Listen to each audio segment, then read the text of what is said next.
Hello, everybody. I would like to read to you. Let me just give a trigger warning because in my last video that I uploaded, I gave a trigger warning. This video is also going to be a follow up to that video. And yeah, so I'll just get into it right now. It's really difficult to read this, but I just want to get my story out there. This isn't even really my story, more as a collective of what I see going on. And yeah, warnings from the runes. There's 12 entries, so this will be a long video. If there's any questions, please put them in the comments below. Entry 1. The body that doesn't obey. It's late. I always seem to record these late when the world is quiet. There's something about night that makes me honest, or maybe just makes me desperate enough to hit record. I keep touching my throat. I don't even realize I'm doing it most of the time. My fingers pressed against the cords, against the place where my voice lives now. Lower, heavier, stubborn. I press and press as if my hand could coax it back to what it was, but no amount of pressure makes the sound climb higher. It stays where it is. The voice feels like a thief. Every laugh, every hello, every "can I get a coffee please," all of it filtered through this thing I never asked to keep. When I hear myself on a recording, I don't recognize it. I think, who is that? It doesn't sound like me. It sounds like someone else squatting in my throat. I keep old photos in a shoebox, 17 years old, smiling at nothing, hair tangled, eyes unburdened. I stare at those pictures, sometimes like I'm studying a dead relative. Is she gone forever, or is she buried somewhere waiting for me to dig her out? Doctors don't like that question. Permanent, they say. Some changes are permanent. That word sits like a stone in my stomach. Permanent means no undoing. Permanent means my choices, my faith, and their slogans got tattooed onto me in ways I can never erase. And it's not just the voice, it's the hair that grows in places it's never used to, coarse and insistent like weeds pushing through cracks on the sidewalk. It's the skin that feels older, thinner like paper left out in the sun.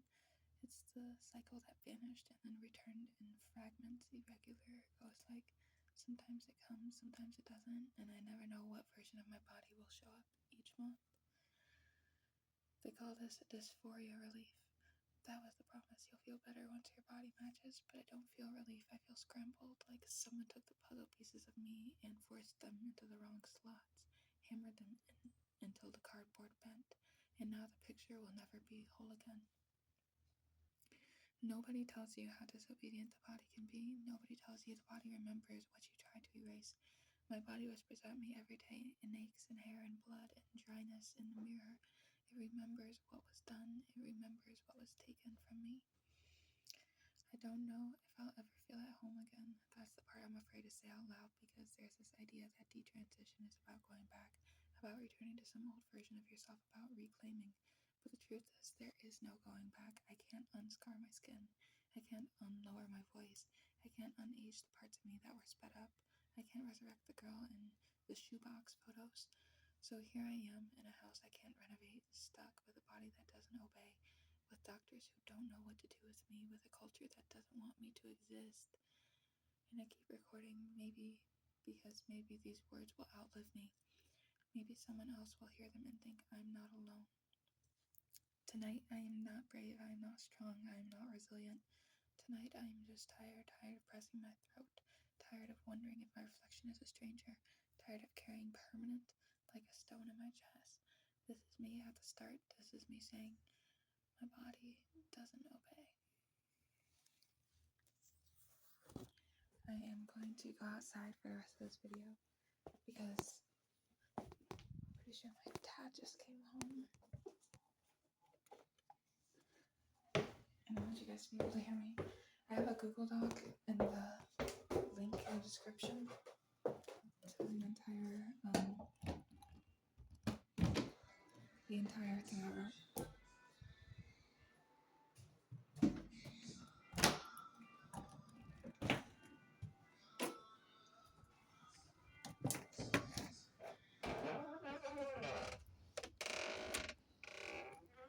Right. Probably should have started filming out here. It's pretty chilly. So, entry 2, doctor's visit. I sat in the waiting room today and it felt like I was sitting inside a fishbowl. Everyone around me had their neat problems. Sore throats, ear infections, maybe a sprained wrist. The kind of problems doctors know how to solve, excuse me. I kept looking at the posters on the wall. Managing your cholesterol, preventing the flu, get your colon checked.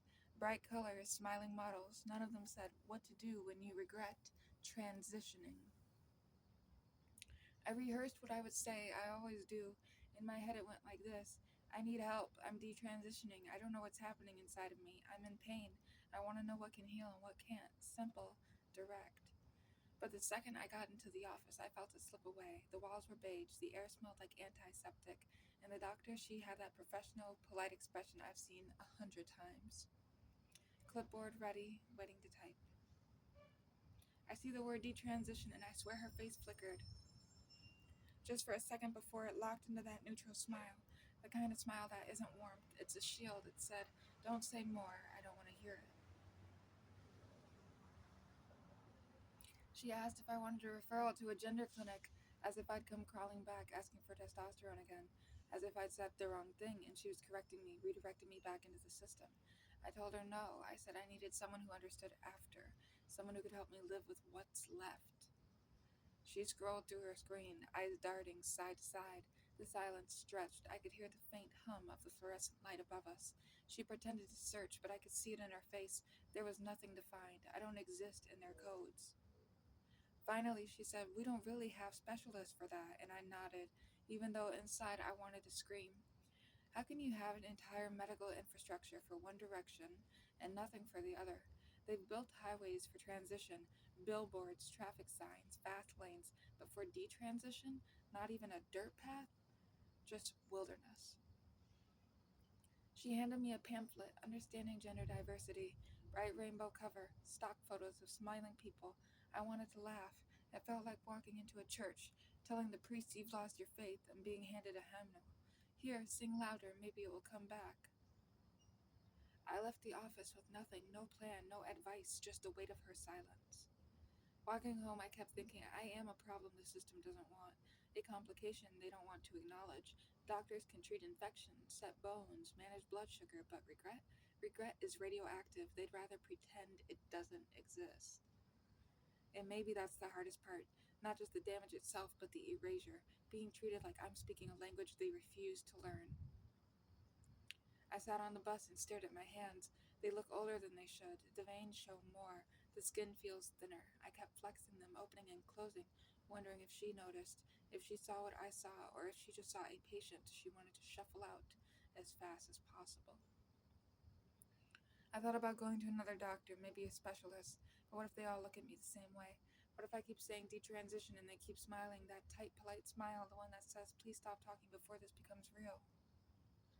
I want someone to look at me and not flinch. I want someone to look at me and say, "Yes, this happened. Yes, your body remembers. Yes, it hurts. And here's how we try to help." Even if they can't fix it, even if the damage is permanent, I just want them to name it. Instead, I get pamphlets, I get polite smiles, I get silence. Tonight I feel small, smaller than usual, like I'm fading out of the frame, and I don't know how many more times I can sit in waiting rooms, rehearsing words that no one wants to hear. So I record this, here, in the dark, to remind myself I said it. I said detransition, even if she didn't want to hear it, even if the system doesn't have a code for me. I said it, and I won't let that word vanish. Entry 3. Symptoms. Private. This one's hard. I almost didn't want to record tonight, but if I only talk about the parts that are safe, then this whole diary is just another lie, and I promised myself no more lies. So here it is, the private parts, the things nobody wants to say out loud. When I was on testosterone, everything changed down there. Nobody warns you about how invasive it feels. Not just the shots, not just the way your skin reacts, but the way your body mutates in secret. The tissue thickened, grew, reshaped itself into something that felt foreign to me. At the time, I told myself it was empowering, that it was alignment, but deep down I knew I was losing something I could never get back. now off of testosterone, my body is confused. It doesn't know what story it's supposed to tell anymore. Cycles come back in stuttering half steps, sometimes heavy, sometimes faint, sometimes not at all. My stomach cramps in ways I don't recognize, like machinery grinding against itself. And the dryness, no one talks about the dryness. Skin that should feel supple, soft, alive. Instead, it feels like thin, raw paper like. Sometimes there's burning like fire under the surface. Sometimes it feels like my own body is rejecting me, spitting me out from the inside. Doctors don't want to hear this. I've tried. I say things feel wrong. They nod and write down discomfort. But it's not discomfort, it's violation. It's living in a body that was chemically rewritten, and then abandoned. There's also the shame. I didn't expect that. I thought once I said I'm going back, I'd feel relief, but instead I feel split in two. On one hand, I ache for what I lost, the softness, the ease, the body I was born with. On the other hand, I carry this strange guilt, like my body is a failed experiment, like I betrayed it by trying to rewrite the script God or nature of fate handed me. Sometimes I wonder if that's why religion has been slipping back into my head. I was never devout before, but now when I light a candle or flip through an old Bible I found in the attic, I feel this eerie recognition. Maybe it's desperation, wanting something to forgive me, wanting some higher power to tell me I'm not ruined, or maybe it's punishment, this creeping suspicion that I tampered with something sacred and now I'm paying the price. And then the occult whispers at the edges, tarot cards, sigils, the sense that there are forces unseen, pulling strings. It's strange. I never cared about any of this before transition, but now I'm grasping at symbols, omens, rituals, as if they can explain what medicine refuses to. Maybe that's all ideology ever was, a spell, a glamour, a curse disguised as salvation. At night, I dream about water, standing in the ocean, waist deep, waves pulling at me. My body dissolves grain by grain, salt mixing with skin, until I'm nothing but silt drifting away. I wake up aching, touching myself, half hoping something will feel right again, half afraid to find out it never will. I think the cruelest part of all of this is that I can't talk about it openly. If I speak about the side effects, the private ones, I get accused of exaggerating, of fear mongering. If I admit to the pain, the damage, the loss, I'm told I'm fueling the wrong side, as if my body is propaganda, as if my scars are political talking points instead of lived reality. So I keep it here in the dark, in this little camera lens, the dryness, the bleeding that sometimes returns without warning, the strange textures of skin that was altered and then abandoned, the rituals of care I invent just to feel human again, warm baths with too much salt, herbal teas, ointments I buy online because doctors won't help me.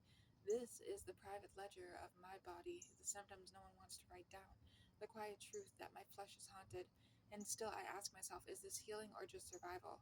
Am I getting better or am I just learning to live with the runes? Entry 4, Ideology, Spell Work. I keep circling back to this thought. Gender ideology was never just politics or medicine or identity, it was spell work. I don't mean that as a metaphor, I mean it felt like a real enchantment, words that bent reality, rituals that demanded faith, sacrifices you made without question. When I first stepped into it, the language itself hooked me, the way people spoke in absolutes. Born in the wrong body, true self, affirmation saves lives. These weren't medical phrases, they were incantations, mantras repeated until they burned grooves into my brain. Every time I said them, I felt like I was part of a liturgy, a chorus, a church with no pews but plenty of holy texts. There were priests too, though we didn't call them that, activists, influencers, clinicians who spoke with the authority of Scripture. They could not be questioned. To doubt them was to invite exile, and I wanted so badly to belong that I swallowed their words like communion wafers.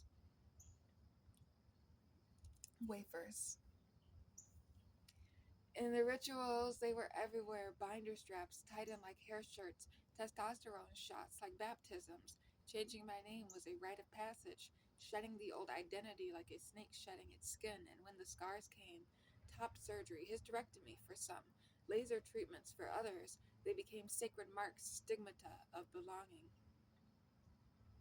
I think now about the occult, about how spells work. You believe in a symbol, you pour energy into it, you alter the body or the world to match the vision. That's exactly what ideology asked of me, to look at my reflection and see not what was there, but what I was told should be there, to shape flesh with faith. Here's the thing about spells, they fade, and when they do, the glamour drops, and you're left with the residue. My residue is scar tissue, hormonal whiplash, bones that ache when the weather shifts, and the ghost of a self I can't quite resurrect.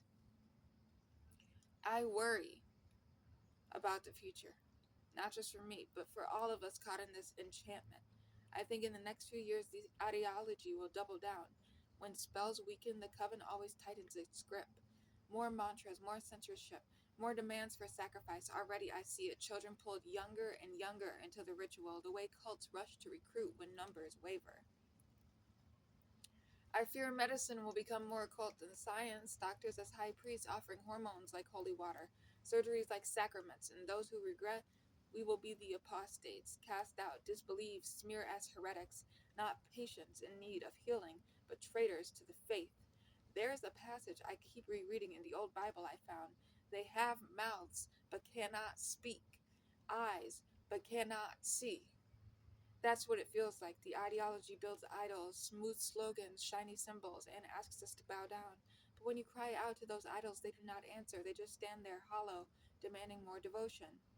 I don't know what breaks the spell. Maybe it's enough of us speaking, refusing silence. Maybe it's the cracks already showing.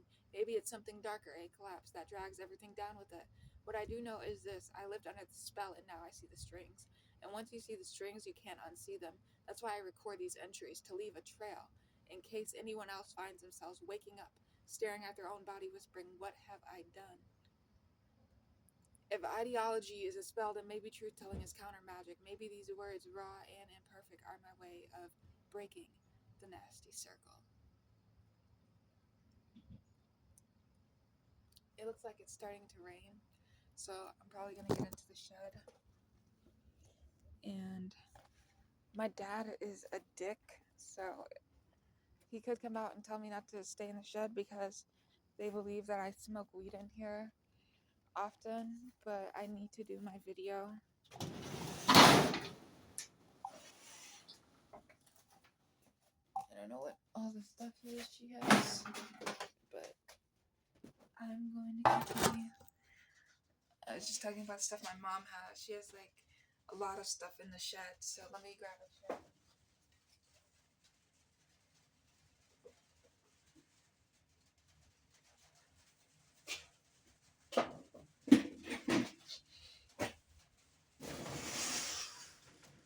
Okay.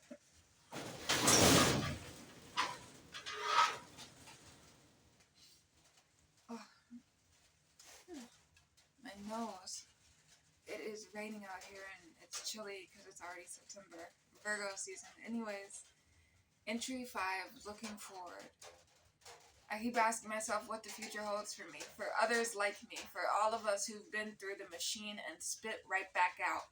It feels like standing at a crossroads where every path is fogged over and you can only guess which one leads to shelter and which one leads deeper into the storm.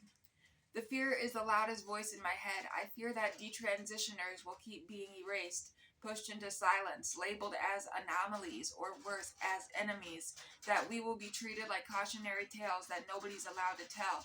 I fear medicine will continue to look away, refusing to research the long-term effects, refusing to offer specialized care for bodies like ours, bodies altered by ideology, by interventions, by a faith that claimed to be science. Sometimes I imagine hospitals 20 years from now, glossy posters on the wall saying affirmation saves lives, while in the basement patients like me sit quietly in waiting rooms, invisible, untreated, apostates lining up for scraps of recognition. I also think about how history works. Every ideology that burns too brightly eventually burns itself out. Maybe in 5 or 10 years, when enough stories leak through the cracks, when enough of us refuse silence, people will have to listen. Not because they want to, but because they can't ignore us anymore. Because there will be too many broken bodies, too many diaries like this one, too many ghosts haunting the system. I think there will be 2 paths for detransitioners. Very good.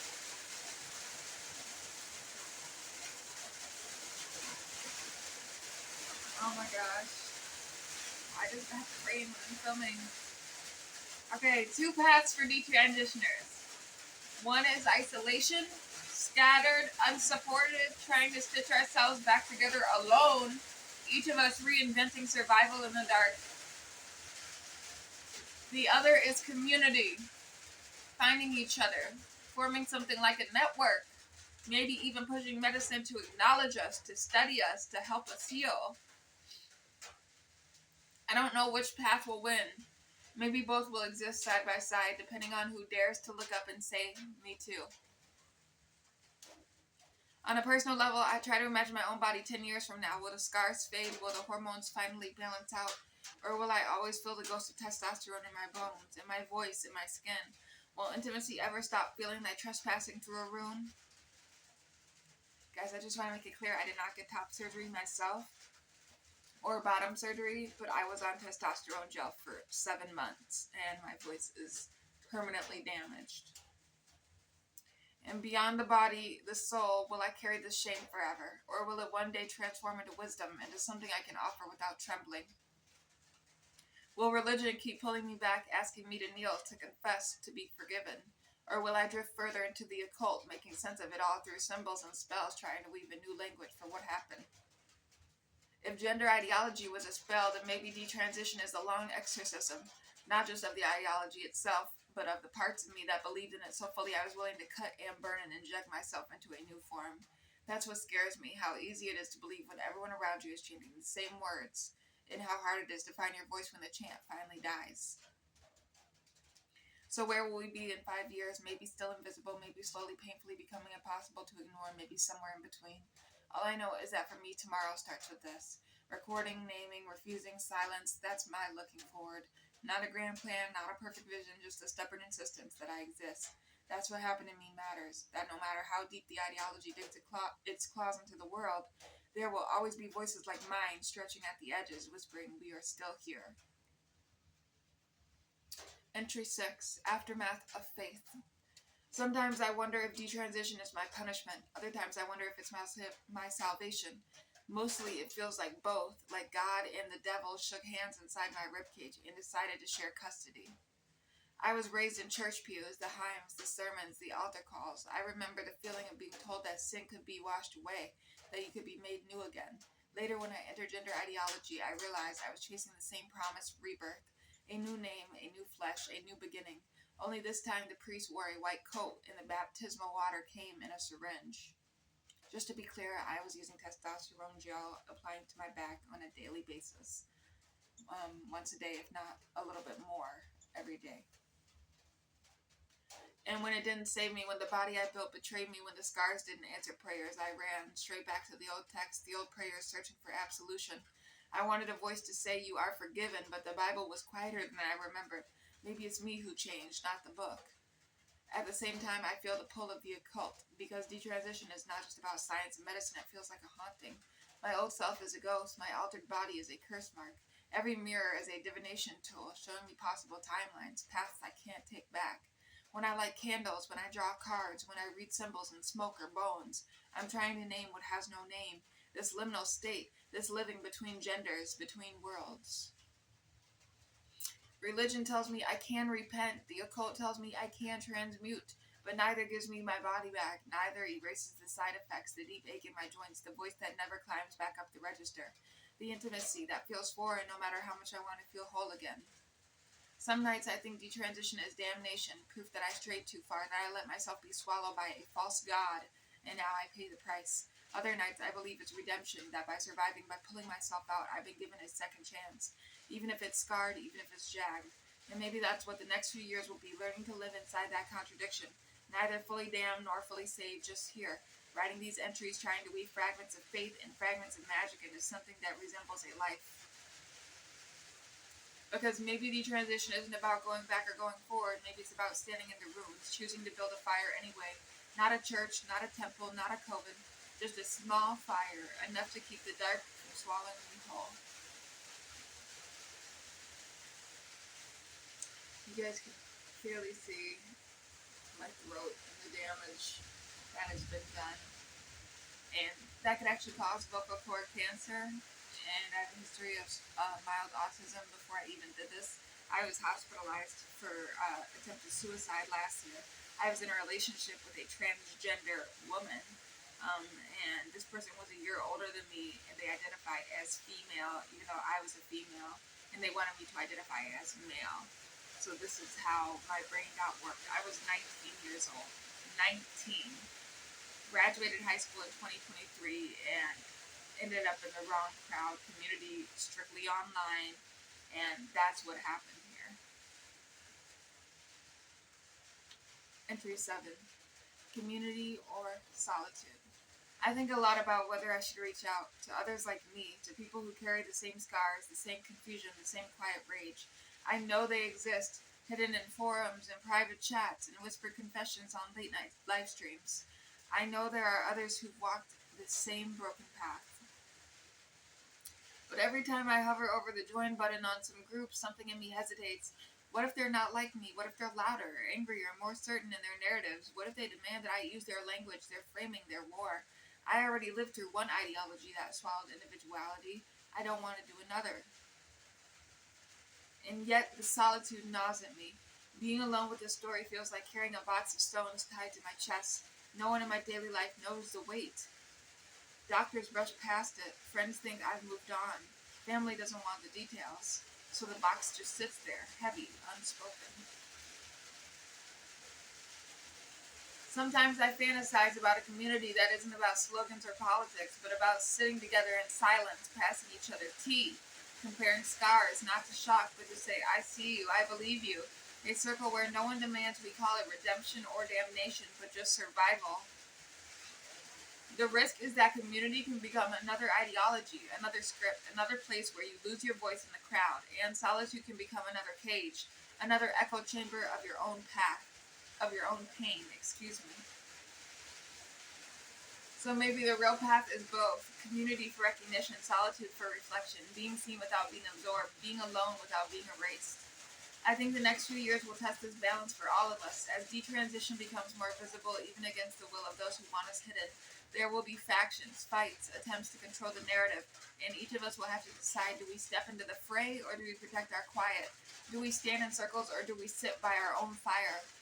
Tonight I'm still alone, but I can feel them out there, the others like distant lights across the valley.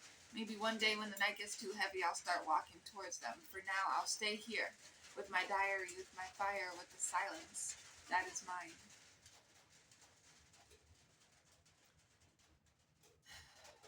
Entry 8. The body remembers. No matter how much I try to move on, my body drags me back. Every ache, every scar, every strange rhythm inside me is a reminder. The body is a historian and it keeps better records than the mind ever could. My voice, for example, I forget sometimes how deep it sits now until I catch it on a voicemail or hear it echo back in a conversation. People think of me as male to female to male, detransitioner, because of how deep it is. It doesn't matter how many years pass, it never climbs back up. A permanent footnote etched into my vocal cords. When I laugh, it still startles me. It's not the laugh I grew up with. It's not the laugh I remember. I don't deal with this one, but a lot of people do, female to male to females. The scars across the chest are another archive. They heal technically, smooth lines faded into the skin, but they itch in the cold. They burn sometimes when I stretch, and they whisper to me when I look in the mirror. This is where you cut away a version of yourself. No prayer or spell erases them. No shower washes them clean. Hormones leave their mark in subtler ways. My hair grows differently. My jaw still carries a shadow of angles that weren't there before.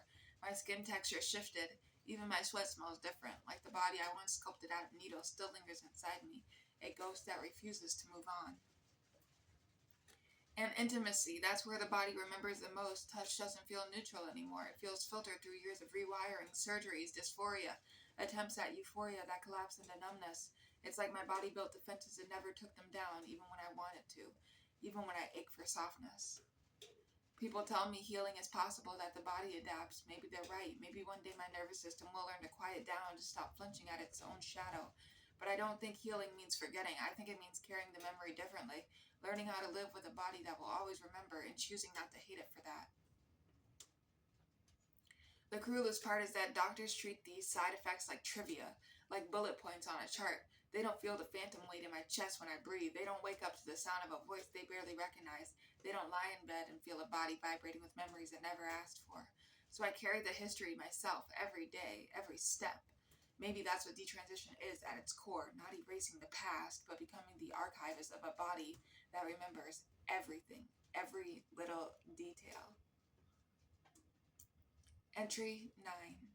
Anger and Forgiveness. The anger comes in waves. Some days it's background noise like static I can tune out. Other days it's a storm that crashes through me, rattling my bones, making me want to scream until my throat bleeds. I'm angry at the doctors for rushing me through, for nodding along to scripts I parroted back, for not asking the harder questions. I think about how many times I sat in a sterile room, vulnerable, waiting for someone to say, let's slow down, let's explore this deeper. But no one did. They handed me hormones like candy. They scheduled surgeries like routine oil changes, and then they disappeared when I came back broken.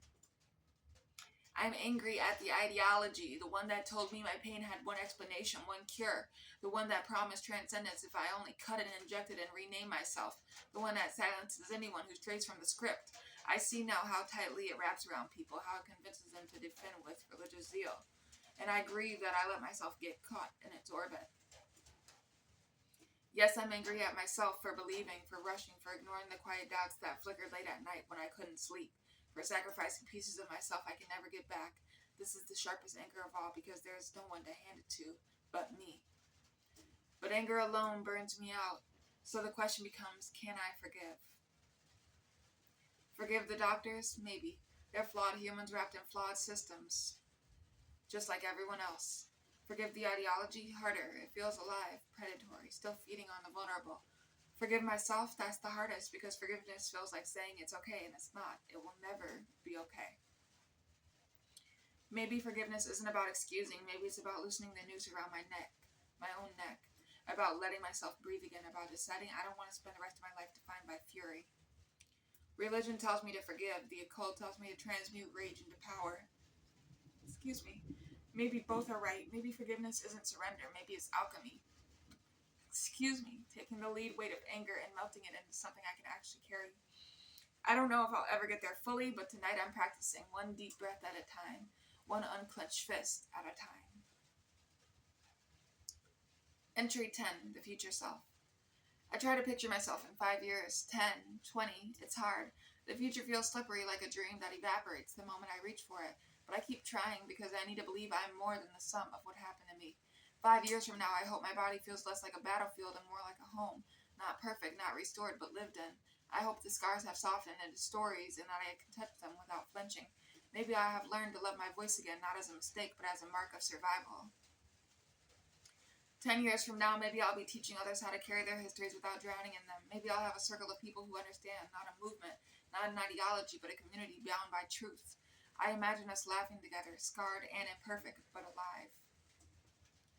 20 years from now, I wonder if the culture will have shifted, if people will finally be ready to face what happened to us, not as a scandal, not as an agenda, but as a human story.